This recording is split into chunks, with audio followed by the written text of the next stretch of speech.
Back to મુક્તિસ kitchen. હું છું મુક્તિ પંડ્યા. આજે આપણે બનાવીશું સાંભાર અને રાઈસ બનાવીશું. અહીંયા સાંભારની સાથે તમે ઇડલી, ઢોસા, મેંદુવડા ખાધા હશે, પણ જો ક્યારે તમે રાઈસ ના ખાધા હોય તો આ રીતે તમે જરૂરથી બનાવજો. ખાવામાં ખૂબ જ મજા આવે છે. તો સાંભાર રાઈસ બનાવવા માટે સૌથી પહેલાં આપણે રાઈસની તૈયારી કરી લઈશું. એટલે અહીંયા રાઈસ બનાવવા માટે એક વાસણમાં તમારે 1 કપ જેવા ચોખા લેવાના. અહીંયા મેં બાસમતી ચોખા લીધેલા છે, જેને મેં પહેલાં 1 કલાક જેવા પલાળીને રેડી રાખ્યા હતા. ને આ રીતે તમારા ચોખા પલળીને રેડી થવા જોઈએ. અહીંયા તમે બાસમતી ચોખા જો ન હોય તો તમે જે બી રાઈસ ખાતા હોય એ તમે અહીંયા લઈ શકો છો. હવે આમાંથી આપણે વધારાનું પાણી કાઢી દઈશું અને રાઈસ બનાવવાની તૈયારી કરી લઈએ. તો અહીંયા મેં બધું જ પાણી કાઢી લીધેલું છે અને કાઢ્યા પછી તમારે આને ધોવાના નથી ફરીથી, અને એકદમ મસળીને તમારે અહીંયા ધોવાના નહીં. એક ખાસ ધ્યાન રાખવાનું, અહીંયા જે ચોખાનો દાણો છે એ તૂટવો ન જોઈએ, એ રીતે તમારે ધોવાના રહેશે. હવે આપણે એક કઢાઈ લઈ લઈશું. એની અંદર આપણે 2 ચમચી જેટલું તેલ એડ કરીશું અને એની સાથે જ અહીંયા આપણે 1 ચમચી જેવું ઘી એડ કરીશું. તેલ અને ઘી ગરમ થાય એટલે અડધી ચમચી જેવું અહીંયા આપણે જીરું એડ કરીશું. 1 તમાલપત્રના પાન એડ કરીશું.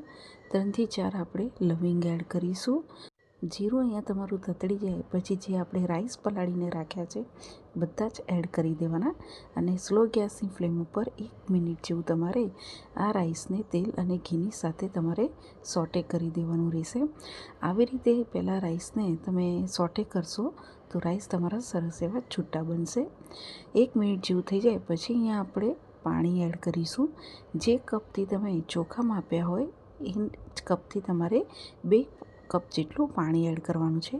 અહીંયા મેં 1 વાટકી જેવા ચોખા લીધા હતા, એની સામે મેં અહીંયા 2 વાટકી જેટલું પાણી એડ કર્યું છે અને અહીંયા ગરમ પાણી ઉપયોગમાં લેવાનું રહેશે.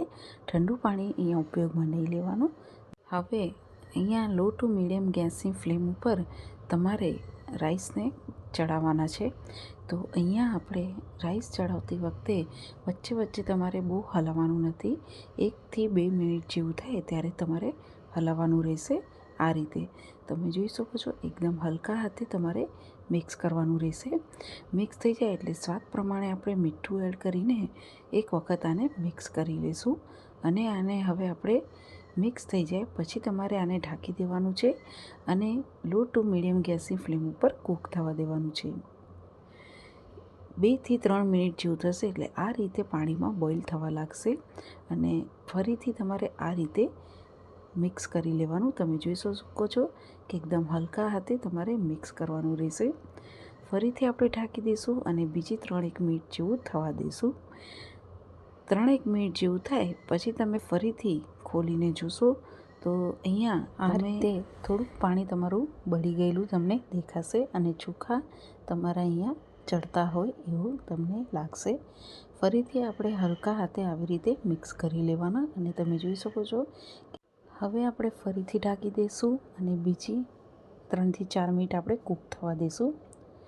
3 થી 4 મિનિટ જેવું થઈ જાય અને પછી તમે ખોલીને જોશો તો ચોખા અહીંયા તમારા સરસ એવા ચડી ગયેલા તમને દેખાશે. તમે જોઈ શકો છો કે અહીંયા આપણો ચોખાનો એક દાણો છૂટો છે અને એ પણ આખું જ છે, જરા બી તૂટ્યા નથી અહીંયા ચોખા. આ રીતે તમારા જીરા રાઈસ બનીને રેડી થવા જોઈએ. હવે આપણે ચેક કરી લઈએ કે અહીંયા ચોખા આપણા ચડ્યા છે કે નહીં.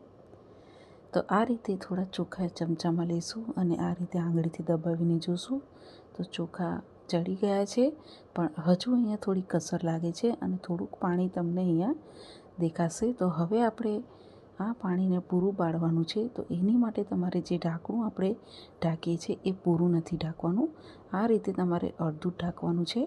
હવે અહીંયા આપણે પાણી બળે એટલું જ તમારે કૂક કરવાનું છે, વધારે કૂક નહીં કરતા, નહીંતર ભાત છે એ તમારા નીચે બેસી જશે.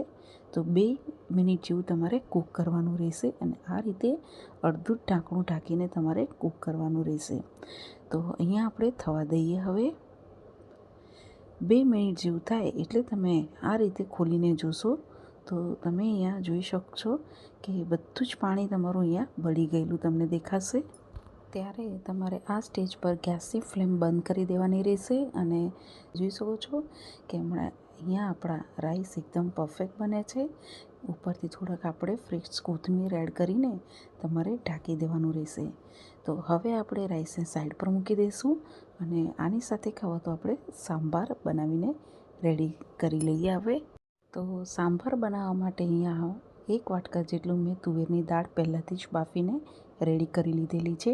અહીંયા મેં ખાલી તુવેરની દાળ જ બાફી છે અને એની સામે અહીંયા આપણે બધા જ વેજીટેબલ એડ કરવાના છે, જેમાં બટેટા, દૂધી, રીંગણ, પછી સરગવાની સિંગ, ઝીણા સમારેલા કાંદા અને ઝીણા સમારેલા આપણે ટમેટાં એડ કરીશું. અહીંયા તમે કોઈ બી તમારા મનપસંદના વેજીટેબલ લઈ શકો છો. આ બધાને જ આ રીતે મીડિયમ સાઇઝમાં તમારે ટુકડા કરીને રેડી કરી લેવાના છે અને જે આપણી સરગવાની સિંગ છે એની ઉપરની છાલ કાઢીને આ રીતે એડ કરી દેવાનું છે. તમારે જો અહીંયા હું જે સાંભાર બનાવું છું એ કુકરમાં બાફીને બનાવું છું, પણ તમારે જો બધા જ વેજીટેબલને આ રીતે કઢાઈમાં ડાયરેક્ટ વઘારીને કરવું હોય તો પણ કરી શકો છો. તો અહીંયા કુકરમાં મેં સૌથી પહેલાં બટેટા, દૂધી અને રીંગણ અને સરગવાની સિંગ લઈ લીધી છે અને એની અંદર આપણે ખાલી અડધો જ કપ જેટલું પાણી એડ કરવાનું છે. અહીંયા તમારે બહુ પાણી એડ નથી કરવાનું, કારણ કે વેજીટેબલમાંથી બી પાણી છૂટશે. જો બહુ પાણી એડ કરશો તો તમારે અહીંયા વેજીટેબલ ઓવરકુક થઈ જશે. તો અહીંયા આપણે 2 થી 3 ચમચી જેટલું જ પાણી એડ કરવાનું અને હવે આપણે આને ફક્ત 1 થી 2 સીટી વગાડીને રેડી કરવાનું છે. વધારે સીટી તમારે અહીંયા વગાડવાની નથી. તો અહીંયા આપણી સીટી વાગે છે ત્યાં સુધી આપણે કઢાઈમાં બીજો મસાલો રેડી કરી લઈએ. તો એક કઢાઈમાં આપણે 2 થી 3 ચમચા જેટલું તેલ લેશું. તેલ ગરમ થાય એટલે એની અંદર અહીંયા આપણે અડધી ચમચીથી 1 ચમચી જેવું રાઈ એડ કરીશું. રાઈ અહીંયા ફૂટવા દઈશું. રાઈ ફૂટે એટલે એની અંદર અહીંયા આપણે અડધી ચમચી જેટલી હિંગ એડ કરીશું. જો તમને સાંભારમાં જીરું પસંદ હોય તો જીરું એડ કરી શકો છો. પછી 3 થી 4 લીમડાના પાન અને 2 લાલ વગરના મરચાં એડ કરી દઈશું. પછી આની અંદર આપણે જે કાંદાને ઊભી ચીરીમાં સ્લાઇસમાં આપણે કટ કરીને રાખ્યા છે એ બધા એડ કરી દેવાના અને એને આપણે ગુલાબી રંગના થાય ત્યાં સુધી તમારે કૂક કરવાનું રહેશે. અહીંયા કાંદા સરસ એવા ગુલાબી રંગના થઈ જાય પછી આની અંદર આપણે આંબલીનું પાણી એડ કરવાનું છે. સાંભારની અંદર આંબલીનું પાણી એડ કરવાથી સાંભારનો સ્વાદ બહુ જ સરસ લાગે છે. અહીંયા અડધી ચમચી જેવું આપણે આંબલી લેવાની, એને ગરમ પાણીમાં પલાળીને આ રીતે પેસ્ટ બનાવીને એડ કરવાની રહેશે.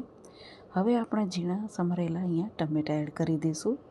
તમે જો અહીંયા આંબલી ન ખાતા હોય તો સ્કીપ કરી શકો છો, પણ સાંભારમાં આંબલીનું પલ્પ એડ કરવાથી એનો સ્વાદ બહુ જ સરસ લાગે છે.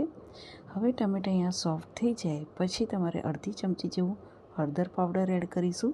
અહીંયા આપણે હળદર પાવડર અડધી ચમચી જેવું જ એડ કરવાનું છે. 1 ચમચી જેવું અહીંયા લાલ મરચું પાવડર એડ કરીશું અને અડધી ચમચી જેવું અહીંયા આપણે કાશ્મીરી પાવડર એડ કરીશું. હવે આની અંદર આપણે અડધીથી 1 ચમચી જેવું અહીંયા ધાણા જીરું પાવડર એડ કરીશું. હવે આપણે બધા જ મસાલાને મિક્સ કરી લેવાનું છે અને ગેસની ફ્લેમ સ્લો રાખીને મિક્સ કરવાનું. મસાલામાંથી સરસ એવું તેલ છૂટું પડી જાય પછી આની અંદર આપણે 1 થી 2 ચમચી જેવું સાંભાર પાવડર એડ કરીશું અને પછી આની અંદર આપણે જે તુવેરની દાળને બાફીને રેડી કરી છે એ બધી જ એડ કરી દેવાની.